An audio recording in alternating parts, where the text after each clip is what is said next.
Chikian reporting. Well, we gathered a panel of intelligence experts to discuss the statement and the report. Larry Johnson is a former CIA analyst and hopes that President-elect Trump will reform the intelligence community. Joining him is former MI5 intelligence officer Annie Mashon, and opposing them is the former CIA director James Woolsey, who actually was on Trump's team but quit over their differing views. I think it's a reasonable report for being able to transmit what one can without endangering sources and methods. A lot has to be cut out of anything in intelligence that goes public. There are a variety of ways that you can identify or at least phrase a source. You say, for example, according to multiple reliable sources with known access.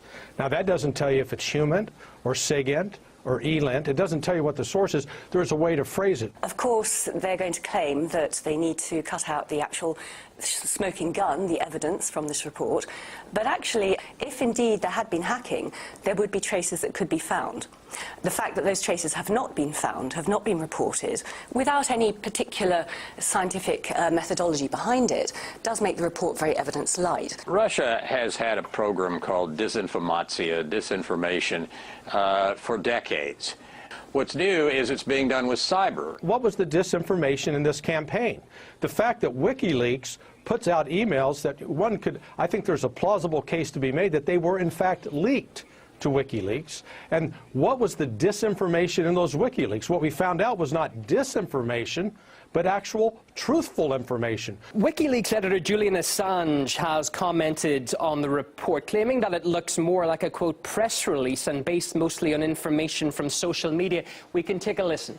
A part of the CIA that simply read the news, and what people are saying on Twitter, open sources, not obtained from any secret information, and produce reports from that. I think he's a traitor. And I wouldn't believe a word he says on anything. In terms of the leakage of the DNC emails, I think that's partly to contribute to the ongoing case that Julian Assange should face espionage charges if he ever goes to America. So I think that is a sort of another added bonus to this false narrative. The initial case that became this huge media scandal that Russia had hacked the DNC, then Russia had hacked the elections. Well, if you make your password for the DNC emails password, you could be hacked by even me, and I'm certainly not a hacker. The intelligence collection has gone on for a long time. Are there issues with Russia? Yes. But Russia's being used as a scapegoat on this particular electoral issue when, you know, if Russia's hacking really affected the election, the fact is Hillary Clinton got 3 million more votes. So that would seem to me that the Russian effort failed. Well, lacking evidence, the intelligence report did focus on other topics instead. For instance, a significant part of this document is dedicated to RT. In fact, 7 out of the 25 pages. And our channel is also slammed for serving as a platform for the Kremlin. Well, going after RT, the report also named the show Breaking the Set among the so-called peddlers of Russian propaganda. The show host took to Twitter to slam the document. Abby Martin was baffled by claims that her show, that has been off air for 2 years, could have cost Hillary Clinton the election. It's incredible. You know, I've never actually gotten direction from Putin himself or coordinated with the Kremlin, but I will say, as a passionate young American at the time that RT picked me up, I was trying to present issues that affected Americans and their communities, like reporters in a vibrant democracy should be able to do. I've always been open with management. I talked to my management about what I wanted to say. I went on air, voiced my opinion. And that's what I did every day. I voiced my opinions, and I continued to voice my opinions after that. In the wake of the report, the New York Times also falsely said that Abby quit RT during a live broadcast. The paper later issued a correction. Abby maintains that the initial report was, in fact, fake news. The New York Times is no stranger to false narratives. They latched onto this report. Not only did they call it surprisingly damning and detailed, they also had to add that, of course, it contained no evidence. But the next day after they published this, you know, staunch defense of the intelligence community, like it always does, so-called paper of record, they actually followed up with a piece claiming that 2 anchors quit live on air and denounced RT as propaganda. Of course, that is completely false. They didn't even reach out to me. And I was a main been part of this story to bolster this narrative in order to defend the intelligence report. So I was really, really appalled to see not only was my entire work on RT misconstrued to fit this narrative, but they hadn't even bothered to reach out to me. I mean, I'm pretty available online. Well, the intelligence report also says that RT took advantage of environmental concerns over fracking in the US to sway public opinion. Here's Abby again sharing her thoughts on that. Basically what the report is saying, and this is amazing because it shows you what these people really think behind closed doors, and they thought that somehow publishing it would be okay, when really what it shows is that they are the most scared of real reporting. These are issues that Americans care about. These are issues that affect our lives. And when you mock environmental issues as somehow a Kremlin conspiracy, that's the level of discourse that we're at.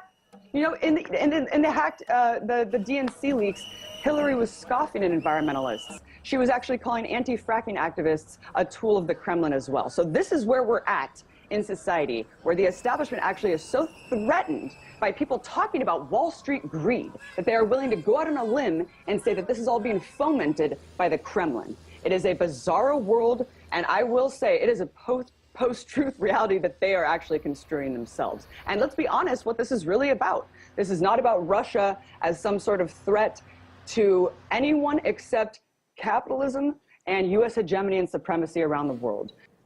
Moscow has responded to the intelligence report by saying it lacks substance. It also said it was amateurish and overall not worthy of high-level intelligence agencies. President Putin's spokesperson also said that more reasonable specialists will soon replace those behind this report, apparently referring to the incoming Trump administration.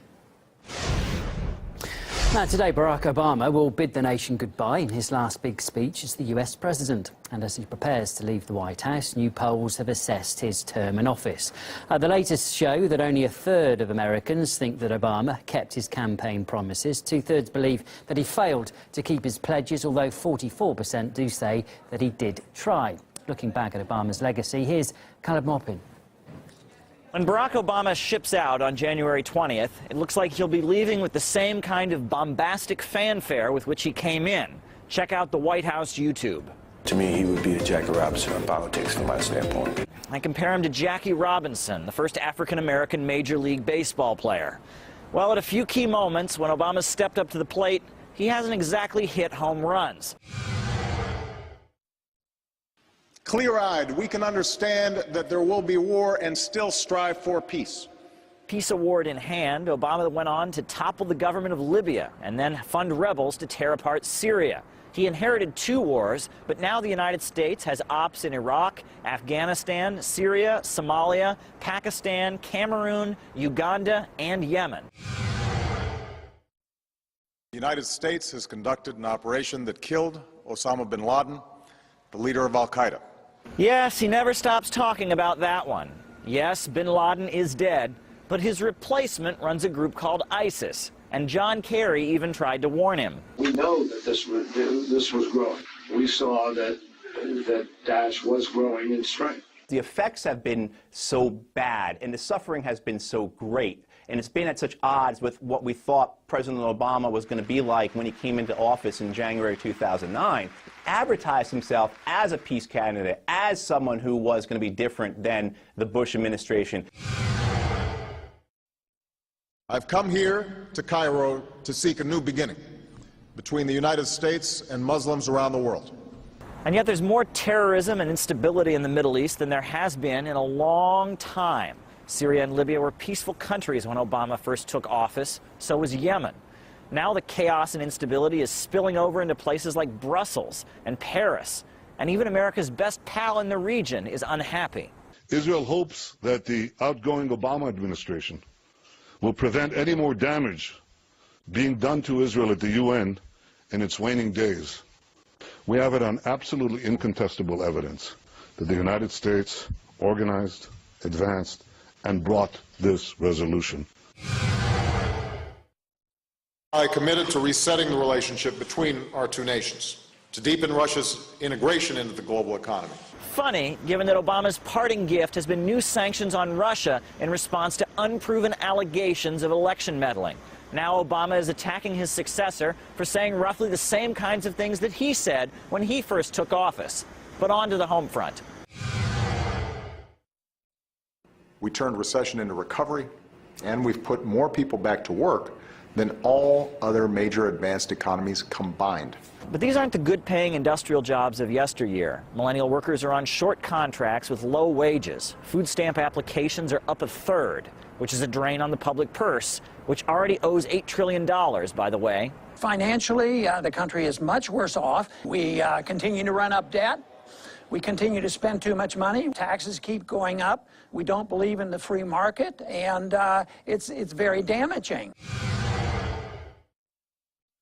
It is where our union grows stronger. That is where perfection begins. I never cried before from election result. Obama was supposed to create that more perfect union, healing America's racial divide.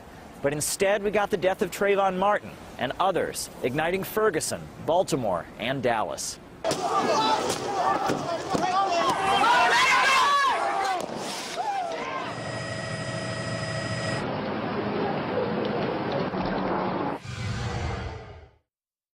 Over the past 8 years, no foreign terrorist organization has successfully executed an attack on our homeland that was directed from overseas. Maybe, but they sure helped encourage Americans to kill other Americans. The Obama years have seen the country reeling from homegrown terror and mass shootings. This evening, Michelle and I will do what I know every parent in America will do, which is hug our children a little tighter, and we'll tell them that we love them. Touching stuff, but it didn't stop the shootings. Gun laws remain undented. So with crime and poverty up, and 9 out of 10 American voters concerned about racial tension, and their country involved in more conflicts than when Obama came in, a lot of Americans are waiting for this moment. Obama out. Caleb Maupin, RT, New York. Still to come in the programme, great philosophers like Aristotle and Socrates could be scrapped from the curriculum of a prestigious London university. We'll have a look at why in a couple of minutes.